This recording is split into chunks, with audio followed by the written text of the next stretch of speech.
Welizi, Lizzy, Yebo mama. awuvele lana. Sanibona. Yebo sisi. Isekhona ingane lehlala la ekhaya. Yebo ikhona ivalele ngale ekamereni. Awuyicela. Sewusiza kancane wena. Umuthi ivalile ngale kamereni ihlala Ihlala khona vele ekamereni. Ihlala khona nje makukhona uma kanje lo futhi ezawubuya ivalela khona ekamereni. Kodwa mewukuthi uma akasekho usebuyele emsebenzini iyacanasa la nekhindi zakho ubhuti wami lo sashona iyacanasa nje la yenza yonke into le. Bese kukhona uma iyayivalela. manje wena ubungakazi nje mhlawumbe umtshele ugele ukuthi hayi Cha bengakaxoxisani naye ngimtshela ukuthi akahambe. Besingakaxoxi lokho ukuthi akahambe bengisaqala ngokuthi ngitshele uma le ndaba le. wena umuhle nayo uma wakho umengekho mhlawumbe ayikho into enike mhlawumbe uyikhulume naye ukuthi hayibo gele hamba phela ekhaya.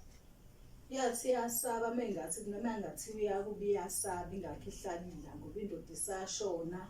Indoda yayifostile ukuthi izila izohlala naye njengoba isashona nje indoda iyasaba nokuya kubo. Ngeke ubhutwa la ekhaya indoda yakhe lo sisi lo lapha lutho.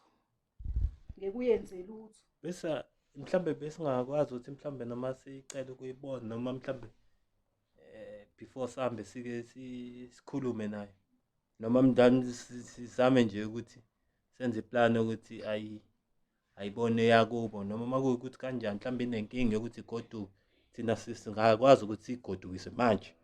Lizzy, awuyibizi. Wena ma ubuke wayibona namhlanje usuke wezwa nje ukuthi goqogoqola ekamereni. Uyitholakala nje. Ngoba khona wena ingakho uzomela iphumile namhlanje akukhona kubo la. Umuntu ayeze ngaye wafa naye umele iphindele kubo kakhona kubo la. Ngisayihambe kanjani kubo asisangeni. Ngingakwazi ma ukuthi ngiyiqalaza ngale Ihamba uyiqalaza. Ubuye nayo.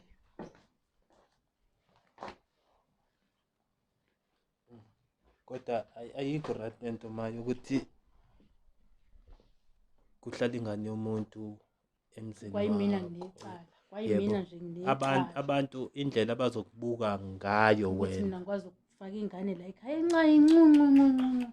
Kuncu. Awuzokhala kangaka maye engazuthi nje ingane encane ngempela. Ayibo incane le ngane.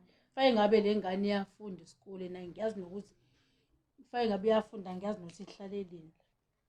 Hawu. Imikhuba egilwa la ekhaya manje ingekho emzini wami. Mina ngihlala le majardini. Ngilwe imikhuba la ekhaya.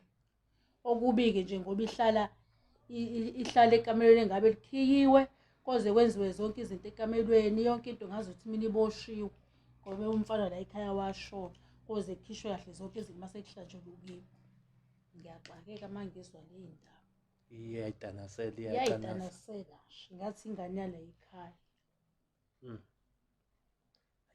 asike sizwe ukuthi mhlambe iyoke izokuvume yini.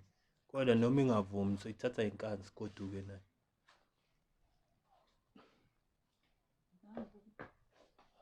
Hawu. Ayihlazo. Yazi kwathi ngithatha indongo ngiyishaye. Izomele nje ihambile la ekhaya ngeke sikwazi Sawubona namaphoyisa ngasibopha la ekhaya kuzomele ihambile. Ngeke imake kini kuphi? Ishikhona la endaweni. Yebo, ekini njengoba ula ekhaya bathini esikoleni Ekhaya bayazi ukuthi ngidalana ngoba bayabeza bazongilanda ngagolosi nakhona ngangagolosi ngoba ngithanda. Ngangithusa umfana lo ekhaya ukuthi ngahamba. Uma ngihamba uzongibulala. Esikoleni ngayekiswa yena kumfana. Pho manje akekho kini owamtshela ngalento. Cha akekho engamtshela ngoba umfana ngiyamazi ukuthi vele ubeyingozi. Hamsana abangani bakho. Pho wena nje ubuhleli ngale esihamba naye. Ayobhekana nemisebenzi yakuba ayahlukane nokuyivalela la ekhaya ekamereni. Ngoba umuntu ayemganile phela akasekho usashona useganeba. Ikamero. Sisomncane. Asukumeni sihambeni siye ekhaya. Kumele vele ihambile. usuyochazelwa-ke usisi ukuthi ukuthi kuhambe kanjani kodwa Hhayi,